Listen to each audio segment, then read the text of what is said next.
Hello అండి. ఈరోజు సూర్యుడి వెలుగుల కోసం పొద్దున్నేనే లేచి చలి పెడుతున్నా సరే బండెక్కి వచ్చేసానండి. ఇప్పుడు సమయం 7 అవుతోంది.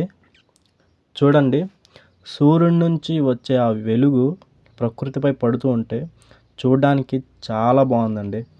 మీకు ఈ వీడియో ఎలా కనబడుతుందో నాకైతే తెలీదు గానీ, నాకైతే చూడడానికి చాలా అంటే చాలా బాగుంది.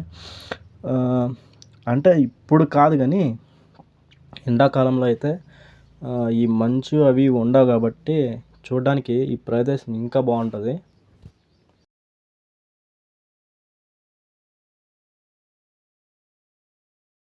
నా పేరు మహేష్ అండి.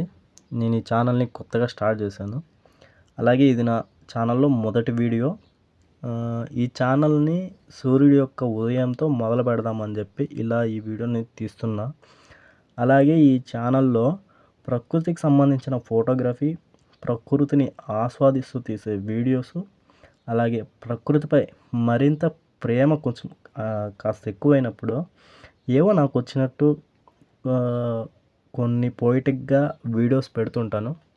ఒకవేళ నా వీడియోస్ మీకు నచ్చినట్లయితే సబ్స్క్రైబ్ చేసుకోండి. ఇంకొకటి, మా ఊరికి 2 అందమైన కొండలు ఉన్నాయి. అవి మీకు ఈ వీడియోలో కనిపిస్తున్నాయో లేదో తెలియదు. ఈ మంచులో ఇక్కడ మంచు మాత్రం చాలా విపరీతంగా ఉందండి. నాకే ఏదో కొద్దిగా కనిపిస్తున్నాయి.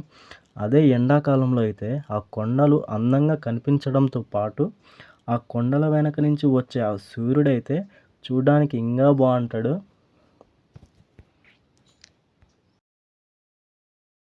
అప్పుడు సంగతి ఏమో కానీ ఇప్పుడు ఈ క్షణం ఈ స్వచ్ఛమైన గాలిని పీలుస్తూ ఆ ప్రకృతిని చూస్తూ ఆస్వాదిస్తుంటే నాకు మాత్రం చాలా ప్రశాంతంగా ఉంది. ఆ పక్షిని చూడండి ఎంత చక్కగా కూర్చుందో కొమ్మ మీద. అదే అండి, ఇవాల్టి వీడియోలో మనం మళ్ళీ ఇంకో వీడియోతో మళ్ళీ కలుసుకుందాం.